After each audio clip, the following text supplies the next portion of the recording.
Assalamu alaikum and welcome to the future of halal. We are honored to present the man who just recently defended the world's trust in Malaysia's halal logo. Young Barbagia Datuk Dr. Sirajuuddin Suhaimi, Director General of JAKIM, Malaysia. He's a Sharia scholar with a PhD in computer science. He launched the planet's first Sharia-aligned AI with Zetrix, turned every halal certificate digital on MyEHalal, and is now steering a US $3 trillion global halal revolution. From the Selangor Dawah streets in 1992 to guarding 2 billion Muslim consumers today, Dr. Sirajuuddin Suhaimi, we welcome to the interview. Thank you so much for your time. Thank you so much for the opportunity to be able to speak with you. It's really an honor for the Halal Times team Alhamdulillah. to have a few questions with you. I hope we will be able to get very good response. Inshallah, I'll try my best Thank you so much, sir. with a good answer. Thank you so much. Really appreciate it. First of all, sir, the most important question which I would like to ask you from the perspective of international global audience is, of course, JAKIM is the most important, the most recognized halal accreditation agency.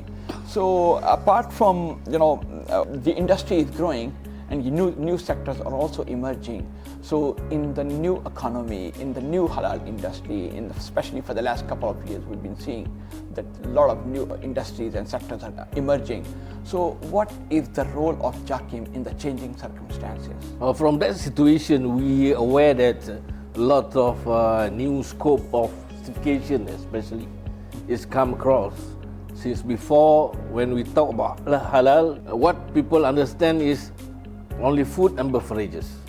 Okay, but now the halal certification scope is expanded to cosmetic, to pharmaceutical, and previously we have what we can understand that the tourism. We also look a lot of scope. So that's why in Malaysia, especially JAKIM, we work together closely with the Department of Standard Malaysia. We develop a numbers of new standard to cater all the scopes, and of course with all the standard and come with a scheme for medical device, for example, is new and it's not very familiar with any other countries, but we already have it here in Malaysia. That's why most of the industry also look at Malaysia for them to get or to be certified halal for those products that produced by them in the new things and new scope, inshallah. MashaAllah, wonderful. As far as JAKIM's outreach is concerned, it is a global body, not just for Malaysians, not just in Malaysia, but it's got global footing. And you got new 92 halal certification bodies working under your supervision, and from 47 different countries. It's really an amazing achievement. But the problem from a consumer perspective is that most of the Muslims, they are younger generations. They got lots of doubts and they want clarity about issues, and of course many of them, they want to consume halal. So apart from awarding halal certification through different halal certification bodies or directly in Malaysia, what are the initiatives which you as an organization are undertaking to reach out to the younger generation, not only in Malaysia but globally as well?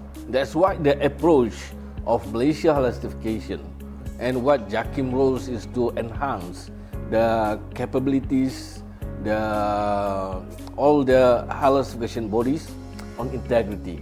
That's the first thing, meaning that whatever they're doing the halal certification in their country must have the integrity approach, so we can have trust on them. That's one of the issues that look by not only the new generation, also from the non-Muslim. They look why they have trust on halal certification, because there's integrity. We will not only look at the Sharia point of view, on the Islamic point of view, but we look at the wholesomeness of the product that we certified halal. That's very important. And then for all the halal certification bodies that we recognize, they need to enhance and upgrade the competency of their auditors. That's why annually here in Malaysia, we have the Halal Certification Body Convention, and they bring in all their auditors to attend the International Halal Technical Capacity Development Program, so that they can enhance their knowledge, they can upgrade all the technical knowledge among all the auditors, so then they can work together to fulfill the requirement of the standards and also the scheme of certification. Right.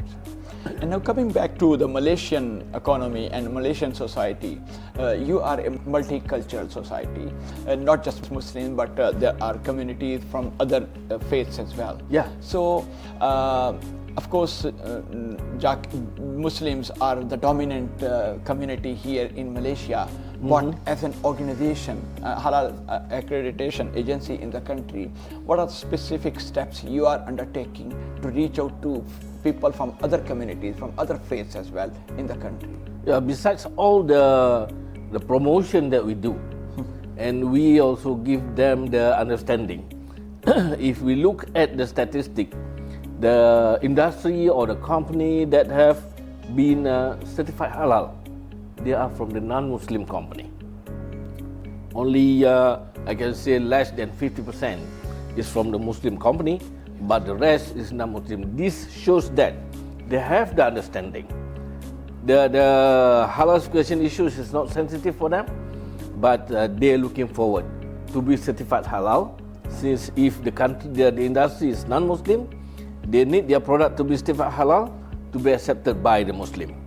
And at the same time, we come with the concept of halalan tayyiban, meaning that it's halal according to the Sharia requirement, and also tayyiban, meaning that the wholesomeness, the integrity, the cleanliness, the hygiene is there. So then it can be accepted by the non-Muslim. Right, sir. And sir, you know that not only in Malaysia but globally, what is happening is that new products, they are emerging, and the manufacturing processes are very complicated. They're becoming more and more complicated.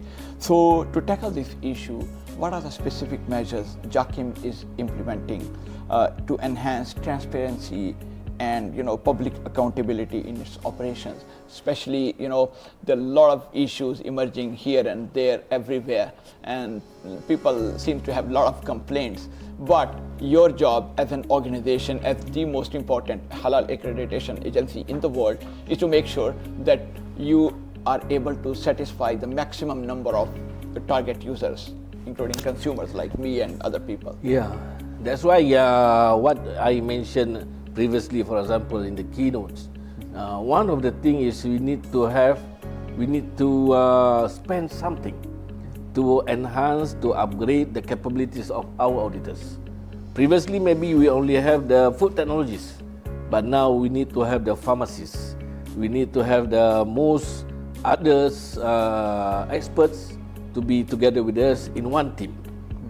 At the same time, when a lot of emerging and all the industries come and submit the application, how we want to cater it. Previously, all the application by papers. Now we do it online since 2007. That's why now we have all the data online. And it's not enough. Not enough with only online application. We need to enhance, since the technology is evolved every single second. So we make use of the technology, we use the AI, we use all those things to assist the certification process, to cater the industry, and at the same time to submit or to share the information with all the end user, the consumer, because the consumer need to know which product is halal, which product is non-certified, or which product is critical for them to look at, and what the critical point and so on.